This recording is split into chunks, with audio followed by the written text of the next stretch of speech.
News reporter network. आप देख रहे हैं न्यूज रिपोर्टर लाइव, सोच आपकी, आवाज हमारी। नमस्कार, आप देख रहे हैं न्यूज रिपोर्टर नेटवर्क और मैं हूं आपके साथ रिया कुमारी। खबरों की शुरुआत करते हैं, लेकिन एक नजर हेडलाइंस पर। जोशीमठ में सड़कों पर उतरे सैकड़ों लोग, एनटीपीसी के विरोध में जमकर की नारेबाजी। उत्तराखंड में भाजपा विधायक लुफात को मिली जान से मारने की धमकी, कहा गाजर मूली की तरह काट दूंगा। परीक्षा पे चर्चा 2023 में उत्तराखंड से लाइव जुड़े करीब 10 लाख छात्र, सीएम धामी ने भी छात्र संघ सुना संवाद। जोशीमठ में एसीएम की अध्यक्षता में पुनर्वास राहत पैकेज को लेकर होगी बैठक, सीएम धामी भी करेंगे समीक्षा।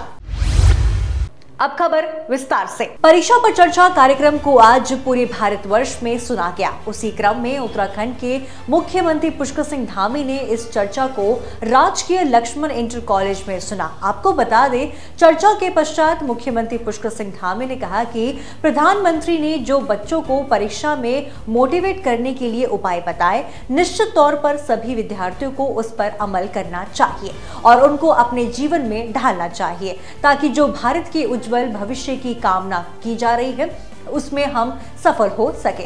इसके साथ ही पुष्कर सिंह धामी ने बताया कि बच्चों को परीक्षाओं में तनाव से भी छुटकारा मिल सके। नहीं, आज तो बड़ा शुभ दिन है कि पूरे देश के सभी बेटे बेटियों को, सभी बच्चों को माननीय प्रधानमंत्री जी का एक प्रधानमंत्री के रूप में भी और एक अभिभावक के रूप में भी, जो उनके जीवन में जितनी भी परीक्षाएं आने वाली हैं उन परीक्षाओं में कैसे उन्होंने भाग लेना है, कैसे उमंग जीवन में रखते हुए उत्कृष्ट तक पहुंचना है, कैसे अपना श्रेष्ठ देना है, वो सारी विधाएं उन्होंने आज सभी बच्चों को बताई हैं। हम प्रधानमंत्री जी का धन्यवाद करते हैं और सभी बच्चे आज जो परीक्षा पर चर्चा हुई है उन सूत्रों को अपनाते हुए अपने जीवन में सफल होंगे, अपने जीवन में शिखरों को छूने का काम करेंगे, अपने लक्ष्यों को प्राप्त करेंगे, अपने माता पिता गुरुजनों का, राज्य और देश का नाम रोशन करेंगे। जोशीमठ में निरंतर हो रहे भूस्खलन के चलते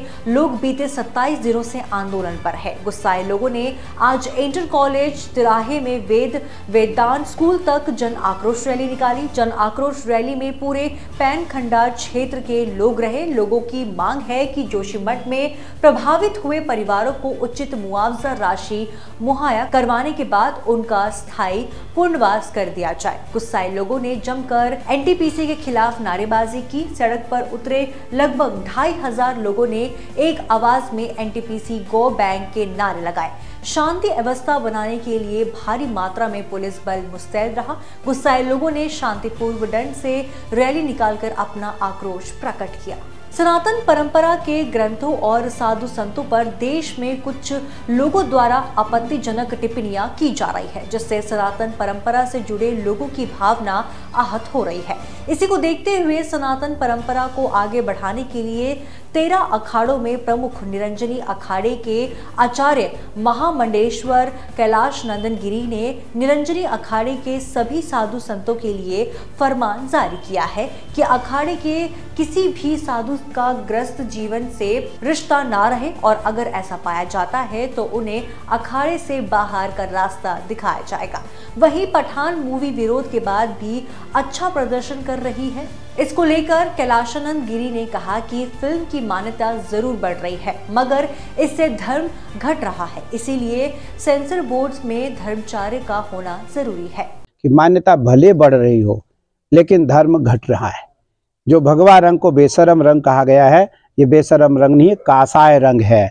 इस रंग को नारायण के रूप दिया गया है। इसलिए मैं पुनः उन सभी निर्देशकों से, डायरेक्टर, प्रोड्यूसर, जो उसके कैरेक्टर हैं, जो भी लोग हैं उस फिल्म के, मैं उनसे पुनः निवेदन करना चाहूँगा कि आप को इस बात की क्षमता जरूर होनी चाहिए, ग्लानि होनी चाहिए कि हमने भारत ये परंपराओं में रहते हुए, भारत में रहते हुए आप भारत के प्रति जिस प्रकार से आपने एक भाव रखा, वो भाव वो बहुत गलत है। कि आप सही तरीके से मनोरंजन करो, यूथ को मोटिवेट करो, यूथ को एक अच्छे मार्ग में ले जाने का प्रयास करो।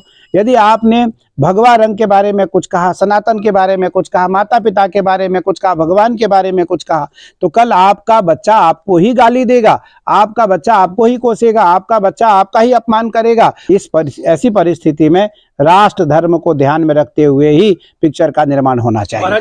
भारत सरकार ने उन लोगों को साथ लेकर के एक सेंसर बोर्ड बना रखा है, लेकिन यदि लगता है कि सनातन धर्म खतरे में है, सनातन धर्म को नुकसान है, तो सनातन धर्म के धर्माचार्यों का भी अधिकार बनता है कि वो सेंसर बोर्ड में हस्तक्षेप करें। कांग्रेस प्रदेश अध्यक्ष करण महारा ने हाथ से हाथ जोड़ो अभियान की शुरुआत मां गंगा के आशीर्वाद के साथ हरिद्वार में शुरू की। करण महारा ने बताया कि हम प्रदेशवासियों से वादा करते हैं कि ये यात्रा आपसी भाईचारे को बढ़ाने के साथ साथ ज्वलंत मुद्दों को उठाएगी। मां गंगा का आशीर्वाद लिया है कि जो मनोरथ के साथ ये यात्रा निकल रही है, हाथ से हाथ जोड़ो, वो सफल हो, देश एकता के बंधन में बंधे और जो भ्रष्टाचार बढ़ रहा है वो कम हो, लोगों का जनजीवन सामान्य हो, वो खुशहाल जीवन जी सकें, ऐसी मेरी मनोकामना है। बेरोजगारों को रोजगार मिले, जिस तरीके से भर्ती घोटाले सामने आ रहे हुए ना आए और राष्ट्र की इकोनॉमी सुधरे, जो हमारे आर्थिकी खराब हुई वो सुधर जाए, देश की सीमाएं सुरक्षित रहें और आम जनता अवेयर हो, जैसे पढ़े लिखे लोग बिहेव करते हैं सबके अंदर उसी तरीके की एक जागृति इस देश में आए, ताकि देश के जो सफ़ेदपोश नेता हैं वो सही रास्ते पे चलें और राष्ट्र के लोगों से झूठे वादे, झूठे सपने ना दिखाएं, जिस तरीके के आजकल एक ट्रेंड देखने को मिल रहा है। इसी प्रार्थना के साथ मां गंगा से किया है कि हमारी यात्रा सफल हो। कौन सफेदपोश नेता की बात कर रहे हैं? मैं सारी पॉलिटिकल पार्टीज़ की बात कर रहा हूं कि जिस तरीके की बातें की जाती हैं और जिस तरीके से अपराधियों को संरक्षण इस समय मिल रहा है वो ख़त्म हो। जैसे बुलेट ट्रेन की बात कर दी, 2 करोड़ रोजगार की बात कर दी, 15 लाख खाते में आने की बात कर दी, सीमाएं सुरक्षित होने की बात करी, जबकि 74 किलोमीटर चाइना अंदर घुस गया है। तो ये जो झूठे वादे हैं, झूठे जो सपने हैं, वो जनता पहचाने और जनता ये जाने कि उनको ठगा जा रहा है। यही प्रार्थना हमारी लोगों से है। भारत जोड़ो यात्रा को हाथ जोड़ो यात्रा क्यों करना? इसमें भारत जोड़ो यात्रा का क्योंकि जो पहला फेज है वो स्थगित होगा श्रीनगर जाके और उसके बाद की यात्राएं प्रस्तावित होंगी। ये यात्रा इसलिए भी निकाली गई कि सबके पास एंड्रॉयड फ़ोन नहीं है, सबके घर में टीवी नहीं है और कई लोग अपने काम धंधे में इतने बेचारगी है क्योंकि बिना काम करे वो लोग भोजन नहीं प्राप्त कर सकते, उनके पास समय नहीं है इन चीज़ों को देखने का। तो ये तय किया गया कि अंतिम व्यक्ति भी जो है जिस तक इस तरीके की सूचनाएं नहीं जाती उससे भी हम मिल सकें, बातचीत कर सकें, गांव-गांव जाएं, घर घर जाएं और चौपालें लगाने का काम भी करें, ताकि लोगों तक जो सच्चाई है इस समय देश में जो चल रहा है उसको समझ सके। जो दिखाया जा रहा है उससे और हकीकत में बहुत बड़ा फर्क है। जो हाथ जोड़ो यात्रा आप शुरू करने जा रहे हैं, भाजपा तो इस पर आरोप लगा रही है आतंकवाद को बना देने की। देखिए, कंधार में आतंकवादी छोड़े वो करोड़ों रुपए के साथ, अक्षरधाम में आक्रमण उनके टाइम में हो, पुलवामा घटना उनके टाइम में हो, हमारे संसद में आक्रमण उनके टाइम में हो और हम वो कर रहे हैं। हमारे 2 प्रधानमंत्रियों की जान आतंकवादियों ने ले ली और इनने आतंकवादियों को कंधार तक छोड़ने का काम किया, वो हम पे आरोप लगा रहे हैं। यही तो बात है कि असलियत हम जनता तक पहुंचा सके। आपका प्रश्न बहुत अच्छा था, उसके लिए धन्यवाद। स्वामी प्रसाद मौर्य का बयान आया जी, रामचरितमानस को लेकर जी, कह रहे कि बकवास है, उसको बैन करना चाहिए।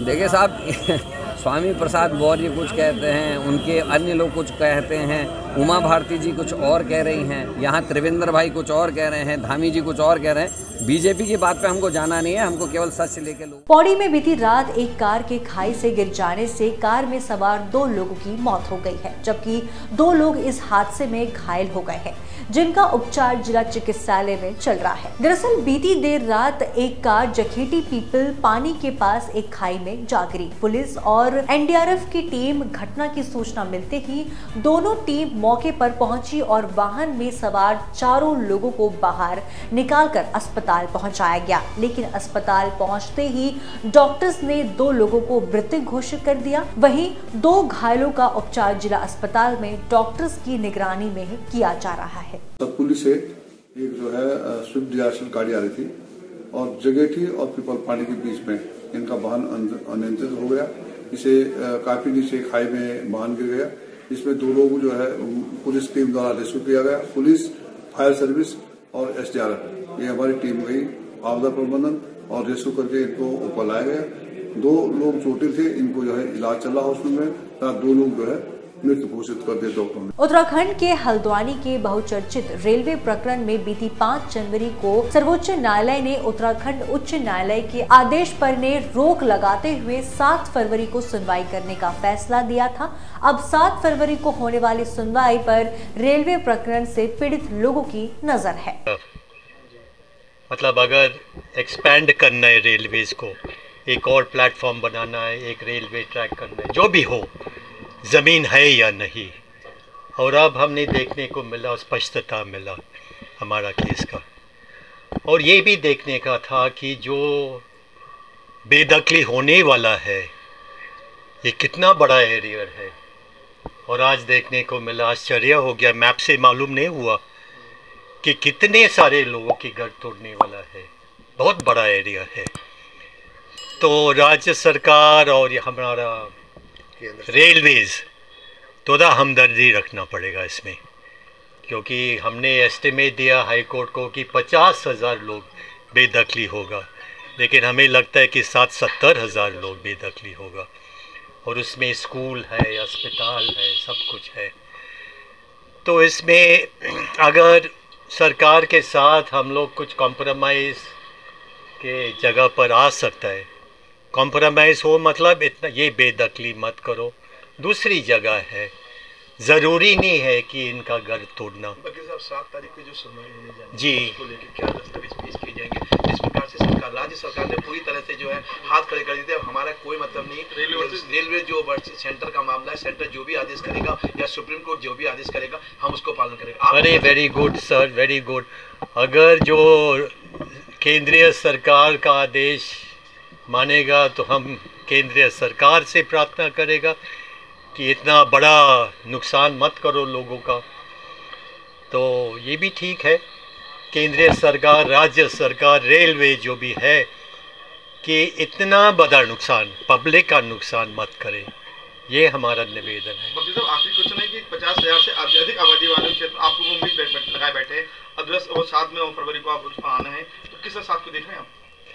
देखिए साहब, हम उस दृष्टिकोण से देख रहे हैं जो कि सुप्रीम कोर्ट ने बताया कि ये 50,000 लोगों को निकालना ये ठीक नहीं है। कानून मत देखो। सुप्रीम कोर्ट ने क्या कहा, कानून देखने से क्या फ़ायदा है? लोग 10, 20, 30, 40 साल से रह रहे, तो इसमें एडजस्ट करो, कॉम्प्रोमाइज़ करो, रास्ता निकालो, है ना? तो उस रास्ता से हम देख रहे हैं। हम दुश्मनी नहीं है किसी से, हम राज्य सरकार से फाइट नहीं करने का, रेलवे से फाइट नहीं करने का, और केंद्रीय सरकार से भी फाइट नहीं करने। 7 तारीख को राहत की उम्मीद है, यहाँ के जो लोग हैं उनको आशा है आपसे? उम्मीद है, हमेशा उम्मीद रहता है सर। हरिद्वार ज्वालापुर के चर्चित मुस्लिम फंड के करोड़ों रुपए गबन के मामले में पुलिस ने आखिरकार अब्दुल रजाक समेत 3 आरोपियों को गिरफ्तार कर लिया है। एसपी सिटी स्वतंत्र कुमार सिंह ने जिला पुलिस मुख्यालय पर प्रेस कॉन्फ्रेंस कर इस मामले का पर्दाफाश किया है, जिसमें बैंक डिटेल का एनालिसिस होना था, उनके जितने अकाउंट्स थे उनका एनालिसिस होना था, उनके साथ अगर फ्रॉड हुआ है तो उस फ्रॉड का भी एनालिसिस होना था, उनके चल अचल संपत्तियों का एनालिसिस होना था। तो 6 टीमों का गठन करके तत्काल टीमों को मुक्त रहेगा। उसके बाद एसओजी जिसमें ठीक ठाक पैसा जमा 13,382 अकाउंट एक्टिव अकाउंट है 13,382, तो लगभग 13,500 लोग एक्टिवली उस बैंक में अपने पैसे जमा कर रहे हैं। इसके लिए तो आज के इस खबर में बस इतना ही। देखते रहिए न्यूज रिपोर्टर लाइव। धन्यवाद।